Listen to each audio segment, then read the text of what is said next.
No भैया, अब मैं शादी क्यू का क्वेश्चन करूँगा और ये बहुत इम्पॉर्टेंट क्वेश्चन है एक तरह से। ठीक है, पावर फैक्टर इम्प्रूवमेंट 20 में आएगा। ठीक है, तो एक बार जब ये क्वेश्चन हो जाएगा तो पावर फैक्टर इम्प्रूवमेंट के जो क्वेश्चंस हैं आपके पावर सिस्टम की गेट बुक में, ठीक है, जो गेट बुक है उसमें पावर सिस्टम में पावर फैक्टर इम्प्रूवमेंट के क्वेश्चन होंगे, वो आप ट्राई कर सकते हैं। ठीक है, शादी क्यू का क्वेश्चन नंबर 8 है, मैं अपने अकॉर्डिंग सॉल्व करूंगा। शादी क्यू ने कैसे सॉल्व करा वो आप देख लेना। सो भैया, इसने दिया हुआ है कि भैया ये आपकी लाइन है।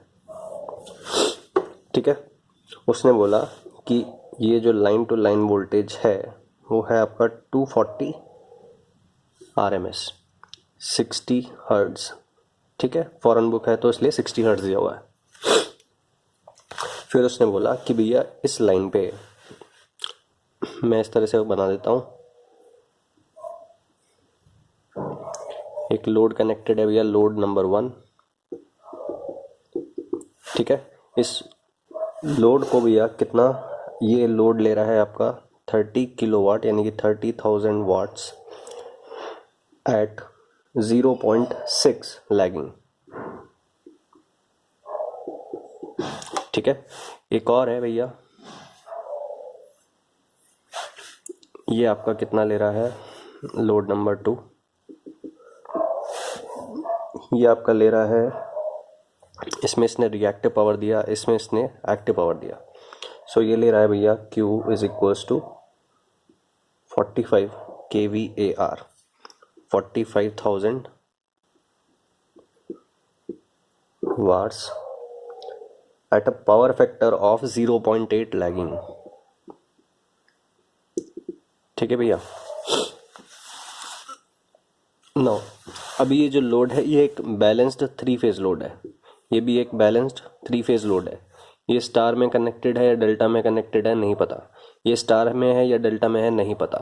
ठीक है भैया, ना अब आप ये देखें कि इसके लिए P3 फेज उसने दिया हुआ है कि तीनों फेज मिलके इतना एक्टिव पावर ले रहे हैं। ठीक है, इतने PF पे ले रहे हैं। सो Q3 फेज लोड 1 के लिए कितना होगा, P10 फाई 1 होगा। ठीक है, सो ये कितना आएगा आपका 30,000 into 10 of power factor angle यानी कि कॉस इनवर्स 0.6। नाउ अब ये यहाँ से आप क्या निकाल सकते हैं, यहाँ से आप P निकाल सकते हैं। P3 phase is equals to Q यानी कि 45,000 10 फाई 2, फाई 2 होगा आपका यहाँ पे कॉस इनवर्स 0.8। ठीक है भैया, सो यहाँ P दिया है तो Q निकाल लेंगे, यहाँ Q दिया है तो P निकाल लेंगे। ठीक है, सो भैया ये आपका 30,000 10 ऑफ कॉस इनवर्स 0.6 आएगा आपका 40,000 वाट्स, और ये क्या होगा भैया आपका पॉजिटिव, क्योंकि ये लैगिंग लोड है। ऐसे ही आपका ये क्या होगा 45,000 10 ऑफ कॉस इनवर्स 0.8 33750। ठीक है भैया, ना अब टोटल दोनों मिलके कितना ले रहे हैं भैया 33750 प्लस 30,000 यानी कि P टोटल कितना हो गया भैया 63750। ठीक है, सो भैया ये टोटल है भैया लोड 1+2 का, दोनों मिलके इतना एक्टिव पावर ले रहे हैं, दोनों मिलके कितना रिएक्टिव पावर ले रहे हैं भैया, दोनों लैगिंग वॉट्स ले रहे हैं। ठीक है, लैगिंग, सो ये भी पॉजिटिव है, दोनों मिलके ले रहे हैं भैया आपका 85,000। ठीक है, नाउ सो भैया इसका इंडिविजुअली इस अलग, इसको अगर सेपरेटली देखें तो इसका पावर फैक्टर कितना है 0.6, इसको सेपरेटली देखें तो इसका पावर फैक्टर कितना है 0.8। तो सप्लाई को क्या दिखाई देगा, सप्लाई को तो दोनों लोड्स दिखाई देंगे। सप्लाई को दिखाई दे रहा है कि भैया ये P टोटल कितना ले रहा है, इतना, Q इतना ले रहा है, यानी कि कंबाइंड जो दोनों लोड्स हैं उनका पावर फैक्टर क्या होगा भैया, cos of phi, where phi is equals to tan inverse Q by P। ठीक है, सो यहाँ से आपका आएगा tan inverse 85,000 divided by 63750, 53.15 degrees. ठीक है, कॉस ऑफ दिस कितना आएगा आपका,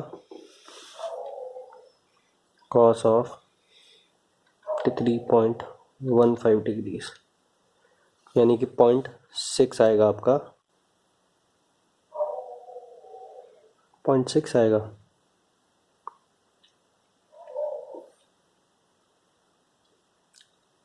एक मिनट में चेक कर लेता हूँ। सो यहाँ पे थोड़ा गड़बड़ कर दिया ना मैंने, Q is equals to P tan phi होता है ना भैया। ठीक है, P कितना है आपका, P नहीं पता, Q पता है 45,000। वही तो सोच रहा हूँ कि ये 0.6 है और कंबाइंड भी 0.6 ही आ रहा है। ठीक है, सो यहाँ से जो आपका P आएगा, P is equals to 45,000 divided by tan of cos inverse 0.8। So भैया ये आएगा आपका 60,000 वाट्स। ठीक है, तो 60,000 प्लस 30 हो जाएगा आपका 90,000 वाट्स और ये हो गया आपका 85,000 वाट्स। ठीक है, अब जो tan inverse Q by P आएगा, tan इनवर्स Q यानी कि 85,000 डिवाइडेड बाय 90,000। भाई यार 90, सो ये आएगा आपका 43.36। ठीक है, सो कॉस ऑफ 43.36 आपका आएगा भैया 0.727। ठीक है, सो वो ऑब्वियस है कि भैया 0.6 और 0.8 दोनों मिलेंगे एक साथ, तो 0.6 और 0.8 के मिडिल में आएगा कंबाइंड जो लोड आएगा उसका पावर फैक्टर। ठीक है, सो इतना आया भैया। ठीक है भैया, नाउ अब मैं यहाँ पे इसका आप S निकाल लेना। ठीक है, लोड नंबर 1 का S आएगा इसका 50 kVA और इसका जो S आएगा वो आएगा आपका 75 kVA। ठीक है, नाउ मैं बस वैसे ही कह रहा हूँ, निकालने की कोई ज़रूरत नहीं है। ठीक है, सो भैया इन टोटल ये जो कंबाइंड लोड है आपका, इसका जो PF आया वो कितना है भैया 0.727 और ये लैगिंग है। नाउ लैगिंग है यानी कि इसको लैगिंग वॉट्स की रिक्वायरमेंट है। ठीक है, नाउ आपको पता है that capacitor is a source of lagging watts. तो अगर मैं एक 3 फेज कैपेसिटर बैंक बिठाता हूँ भैया,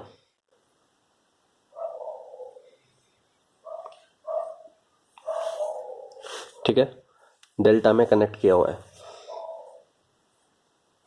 ठीक है, 3 phase capacitor bank, capacitor is a source of lagging watts.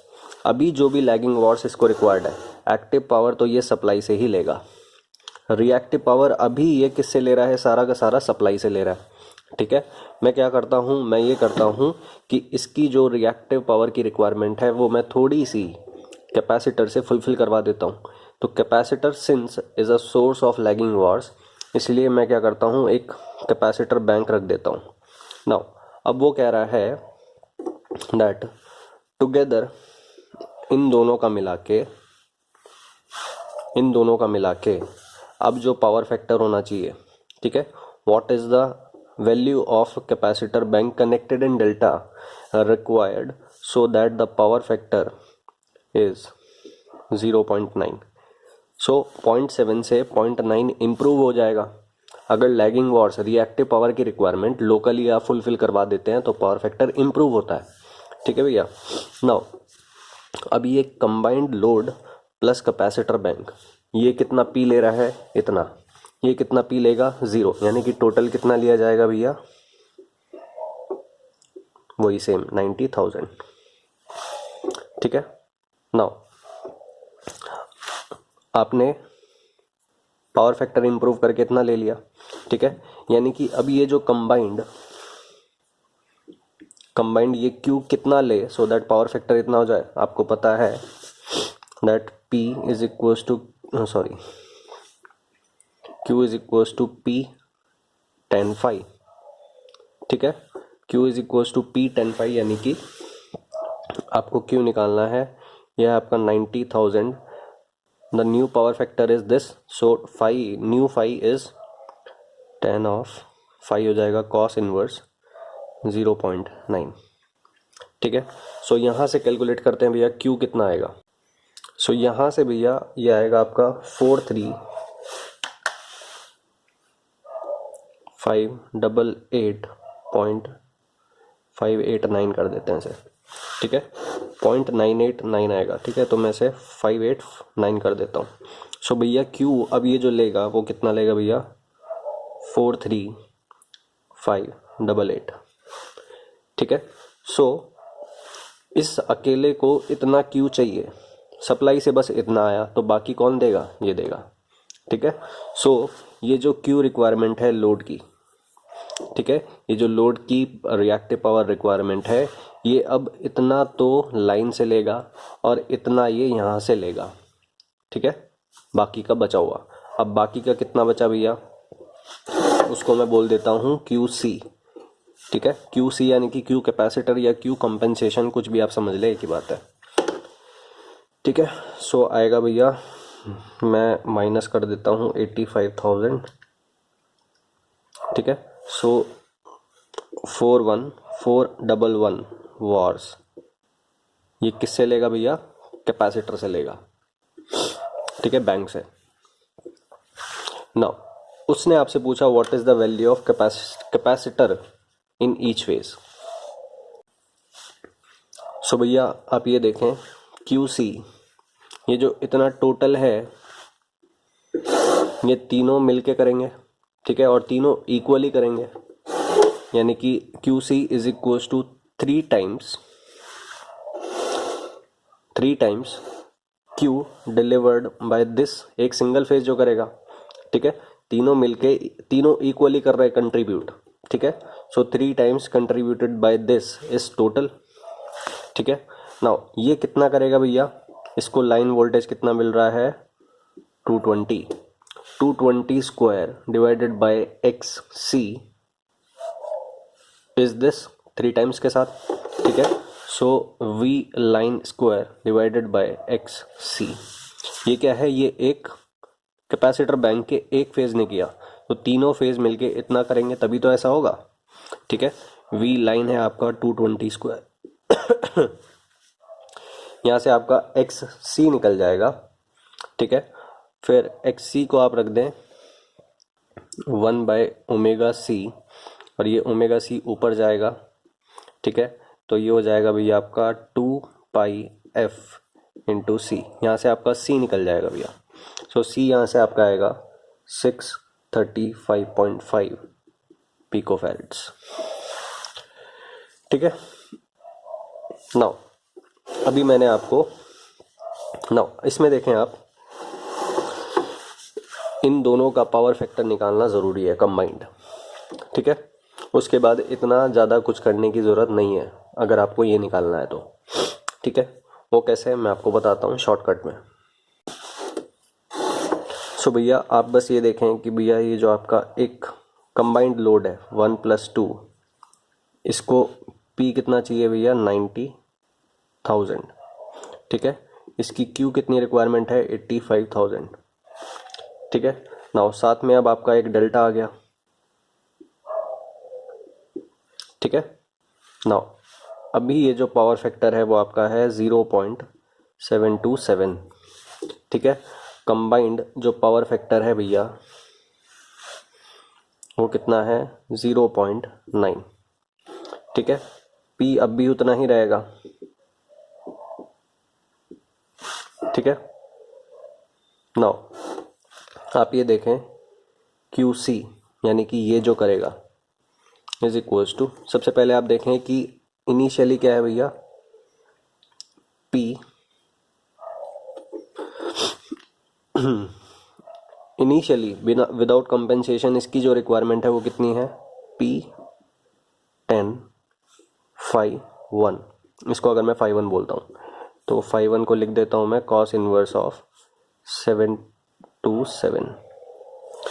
ठीक है, P कितना है 90,000। ठीक है, माइनस ये लोड है। ठीक है, नाउ माइनस ये कंबाइंड अब कितना लेगा, P10 ऑफ φ2। ठीक है, सो P10 ऑफ φ2 कितना होगा, न्यू पावर फैक्टर एंगल यानी कि cos इनवर्स 0.9। ठीक है, सो विदाउट कंपेंसेशन ये रिक्वायरमेंट है लाइन से, विद कंपेंसेशन ये रिक्वायर्ड है लाइन से, मतलब सप्लाई साइड से। ठीक है, तो दोनों का जो डिफरेंस है वो इसने करा होगा ना। ठीक है, सो ये होगा आपका QC। ठीक है, सो यहाँ से निकाल के देख लेना भैया। ठीक है, सो जब भी आप क्या करते हैं, पावर फैक्टर इम्प्रूव करते हैं तो जो डिफरेंस होता है वो ये देता है P10 φ1 यानी कि जो विदाउट कंपेंसेशन है मेरे हिसाब से। ठीक है, so P10 φ1 is cos inverse of power factor old यानी कि without compensation. After the compensation आपने जब ये लगा दिया तो पावर फैक्टर इम्प्रूव होकर इतना हो गया। सो अब जो लाइन से लेगा ये वो होगा ये Q2। अभी ये कितना था Q1। ठीक है, सो Q1 चाहिए इसको। ठीक है, पहले लाइन से Q1 ले रहा था, अब बस Q2 ले रहा है, तो बाकी किससे ले रहा होगा, इससे ले रहा होगा। सो ये कितना देगा भैया, Q1 माइनस Q2 देगा। ठीक है, बाकी ये देगा इसको। सो भैया ये दोनों मिलके अब इसको Q1 प्रोवाइड करेंगे। सो यहाँ से आप QC निकाल लेंगे भैया, ये QC आएगा आपका वही सेम चीज़ 41411। ठीक है, नाउ अगर डेल्टा कनेक्शन है, अभी यहाँ पे मैं कैपेसिटर बैंक रख देता हूँ ना नाम, चाहे स्टार हो चाहे डेल्टा हो कोई दिक्कत नहीं है, कैपेसिटर बैंक। अब QC is equals to this. ठीक है भैया, अगर आपको पावर फैक्टर इतने से इतना इम्प्रूव करना है तो रिएक्टिव पावर कंपेंसेशन जो है वो इतना करना होगा कंपेंसेटर को। ठीक है, नाउ अब ये अगर डेल्टा में कनेक्टेड है तो भैया 3 into compensation by 1 phase. Delta में है तो लाइन वोल्टेज आएगा एक फेज के across, so V line RMS square divided by XC is equals to this. और अगर स्टार में कनेक्टेड है, सपोज भैया ये जो कैपेसिटर बैंक है ये स्टार में कनेक्टेड है, तो अब कितना होगा ये देखो, लाइन है भैया आपका 220। ठीक है, तो 220 है तो इसके अक्रॉस कितना आएगा 220 बाय √3, और ये मैं सपोज XC बोल रहा हूँ। ठीक है, अब XC कुछ और आएगा, डेल्टा के केस में कुछ और आएगा। ठीक है, यानी कि 220 बाय √3 स्क्वायर एक फेज के अक्रॉस जो वोल्टेज है डिवाइडेड बाय फेज का रिएक्टेंस इनटू 3 टाइम्स इज 41411। ठीक है,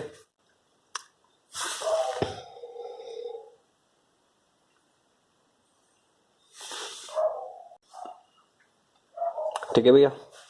तो यहाँ से 3 इससे कैंसिल होगा, XC निकल जाएगा, XC निकल गया यानी कि 1/ω/C निकल गया, तो यहाँ से C निकल जाएगा आपका। ठीक है, सो डेल्टा के केस में अलग कैपेसिटेंस वैल्यू आएगा और आपका स्टार के केस में अलग आएगा। ठीक है, सो कनेक्शन इम्पॉर्टेंट है जब आपको कैपेसिटेंस का वैल्यू निकालना है। QC के लिए कोई कनेक्शन की ज़रूरत नहीं है कि ये कैपेसिटर बैंक स्टार में है या डेल्टा में है। ठीक है, ना भैया अब इस क्वेश्चन के बाद पावर सिस्टम चैप्टर खोलना भैया गेट बुक में से, कोई सी भी जो भी है आपके पास, मेडी जी है चाहे आपका एस है आपके पास। ठीक है, उसमें जो भी क्वेश्चन है जिसमें ये लिखा है यूजिंग सम कंपेंसेटर या यूजिंग सम कैपेसिटर बैंक या inductor bank, the power factor is improved from this to this.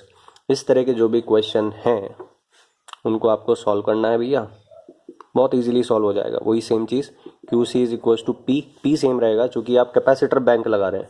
So bank जब आप लगा दोगे तो एक्टिव पावर जो कंबाइंड अब लोड प्लस कैपेसिटर बैंक या इंडक्टर बैंक लेगा वो सेम रहेगा, ठीक है। सो पी tan ऑफ φ1, φ1 होगा old P F angle minus tan of φ2, ठीक है। cos φ2 is new P F, cos φ1 is old P F, ठीक है भैया। सो जब पी एफ इतना था तो सारा का सारा लाइन से ले रहा था, जब पावर फैक्टर इतना हो गया तो लाइन से बस ये ले रहा है इतना पार्ट। सो बाकी किससे ले रहा होगा, कंपेंसेटर से, ठीक है। अब ये क्यूसी निकालने के बाद अगर आपसे वो कैपेसिटर या कैपेसिटेंस या इंडक्टेंस की वैल्यू पूछता है, सी या फिर एल की वैल्यू, ठीक है।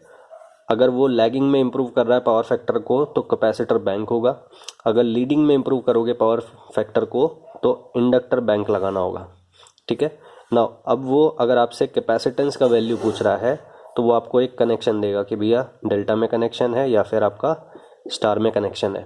सो डेल्टा स्टार के अकॉर्डिंग भैया अगर ये है तो V line square divided by X C, ये एक फेज़ का होगा। सो तीनों फेज़ मिलके इतना क्यू सी देंगे, ठीक है। अगर भैया आपका स्टार है तो लाइन कितना है भैया, ये लाइन है वी लाइन, तो फेज़ को कितना मिलेगा, वी लाइन बाय √3, ठीक है। सो एक्स सी के ऊपर कितना वोल्टेज है, इतना, ठीक है। So 3 times of single phase contribution by single phase, यानी कि V line by √3 whole square V square by X C is equals to Q C, ये होगा, ठीक है। अब अगर क्या कहते हैं आपका कैपेसिटर बैंक है तो एक्स सी होगा वरना एक्सएल होगा, ठीक है भैया, इतना चेंज है बस। सो जितने भी क्वेश्चन है कम से कम 10-12 क्वेश्चन होंगे कम से कम, ठीक है। इस साल भी क्वेश्चन आया था, लास्ट ईयर भी क्वेश्चन आया था, आता ही आता है मोस्टली, ठीक है। सो बहुत इंपॉर्टेंट चीज़ है भैया, कोई पावर सिस्टम की नॉलेज रिक्वायर्ड नहीं है, कुछ भी 3 फेज एनालिसिस करना आना चाहिए बस, ठीक है भैया। सो पावर का नॉलेज होने से बहुत चीज़ें आसान हो जाती हैं। मैं हमेशा पावर से ही डील करता हूँ, पावर में, ठीक है। मैं हमेशा active power, power factor, reactive power and complex power में ही डील करता हूँ, ठीक है।